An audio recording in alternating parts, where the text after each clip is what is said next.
আজ ছিল সুবহানার birthday. সুবহানার birthday উপলক্ষে আমরা কি আয়োজন করেছি এবং কি মজা করেছি তা নিয়ে থাকছে আজকের ব্লগ। আসসালামু আলাইকুম এভরিওয়ান, কেমন আছেন সবাই? আশা করি আল্লাহর রহমতে অনেক ভালো আছেন। আলহামদুলিল্লাহ, আল্লাহর রহমতে আমি অনেক ভালো আছি।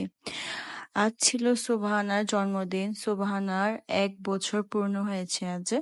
তো এই উপলক্ষে আমরা কিছু আয়োজন করেছি। আমরা বড় করে কোনো আয়োজন করিনি, ছোটখাটো ঘরের মধ্যে ঘরোয়াভাবে আয়োজন করেছি। কোনো কেক কাটিং, কোনো সেলিব্রেশন কোনো কিছুই হয় না, এগুলোকে আমরা স্কিপ করেছি। তো আমরা ঘরোয়াভাবে পারিবারিকভাবে আমাদের কাজিনরা মিলে কিছু খাওয়া দাওয়া করেছি জাস্ট। আমাদের খাওয়া দাওয়ার মধ্যে ছিল chicken barbecue, fish barbecue, milk pudding and ডালের বড়া। ডালের বড়াটা আমাদের মেনুতে ছিল না, এটা আমরা ঘরে বানিয়ে খেয়েছিলাম ওই দিন। তো ওইটার ক্লিপ নিয়ে আমি ব্লগের মধ্যে দিয়েছি। বারবিকিউর মধ্যে আমার হাজবেন্ড এবং আমার ভাসুর একদম এক্সপার্ট, তাদের বারবিকিউ মার্শাল্লাহ অনেক অনেক মজা হয়। আমাদের বাসার কোনো ওকেশন বা কোনো পার্টির মধ্যেই তারা বারবিকিউ যদি আমরা খাই তাহলে তারাই বারবিকিউটা বানায়, কারণ কি তাদের হাতের বারবিকিউ অনেক মজা হয়।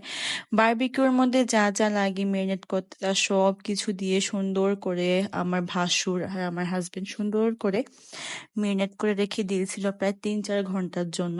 তো পরে আমি একটু দেখানোর জন্য গিয়ে কয়লার উপরে মুরগিগুলোকে রাখতেছিলাম বারবিকিউ হওয়ার জন্য, পুরানোর জন্য। মাছ এবং মুরগি একসাথে আমরা পুড়েছি দুইটা জায়গার মধ্যে নিয়ে।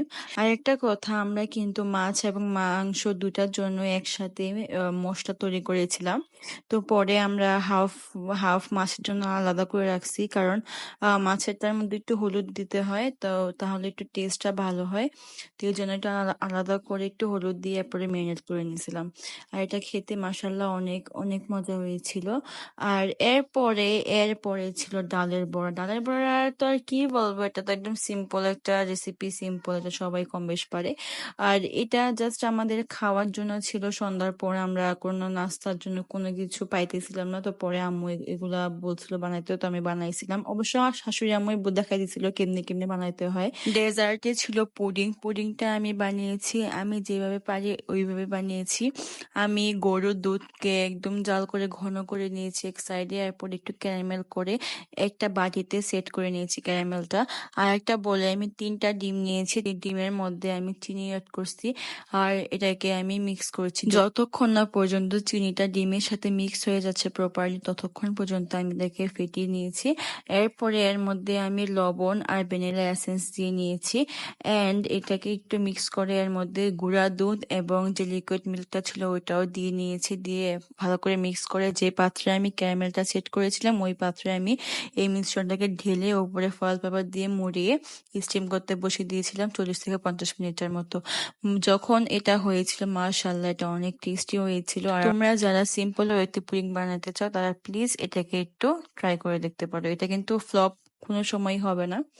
তো ওই দিনটা আমরা এমন সিম্পল এবং এমন হাসি খুশির মধ্যে পার করেছি। যাই হোক, তোমাদের কাছে কেমন লাগছে ভিডিওটা তারা প্লিজ কমেন্টে বলে যাবে, এবং দেখা হচ্ছে পরবর্তী একটা নতুন ব্লগে। আল্লাহ হাফেজ।